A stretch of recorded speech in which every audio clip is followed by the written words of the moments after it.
उत्तर प्रदेश की सियासत में एक बार हलचल तब मच गई जब बहुजन समाज पार्टी की सुप्रीमो मायावती ने लखनऊ में हुई महारैली को संबोधित करते हुए समाजवादी पार्टी, कांग्रेस और भाजपा पर जमकर हमला बोला।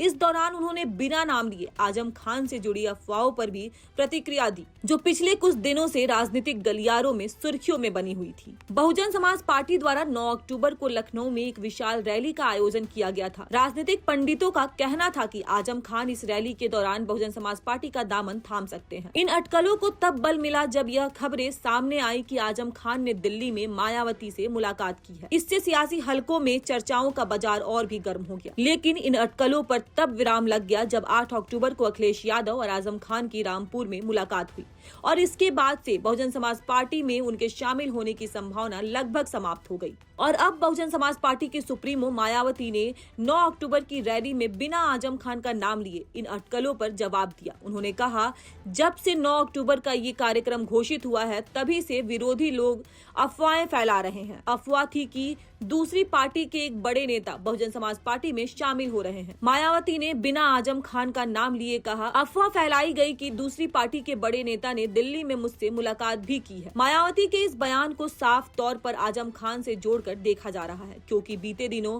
जिस तरह की चर्चाएं चल रही थी वह सीधे तौर पर आजम खान की संभावित बहुजन समाज पार्टी में एंट्री से जुड़ी थी। अपने भाषण में मायावती ने सिर्फ अफवाहों को खारिज ही नहीं किया बल्कि समाजवादी पार्टी और कांग्रेस पर भी तीखा हमला बोला। उन्होंने कहा कि ये पार्टियां दलित, पिछड़े और अल्पसंख्यकों के हितों के नाम पर राजनीति करती है, लेकिन असल में इन समुदायों का शोषण ही करती आई है। उन्होंने भाजपा पर भी निशाना साधा, लेकिन उनका मुख्य फोकस समाजवादी पार्टी और कांग्रेस की कथनी और करनी में फर्क पर रहा। उन्होंने कहा कि बहुजन समाज पार्टी ही एकमात्र पार्टी है जो सच में बहुजन समाज के हितों की रक्षा करती है। मायावती के इस बयान के बाद यह साफ होता दिख रहा है कि आजम खान की बहुजन समाज पार्टी में एंट्री की चर्चाएं फिलहाल के लिए विराम ले चुकी है। हालांकि उत्तर प्रदेश की राजनीति में कुछ भी अस्थायी नहीं होता और हालात कभी भी करवट ले सकते हैं, लेकिन मायावती ने अपने बयान के जरिए यह संकेत जरूर दे दिया है कि वह अफवाहों की राजनीति में भरोसा नहीं करती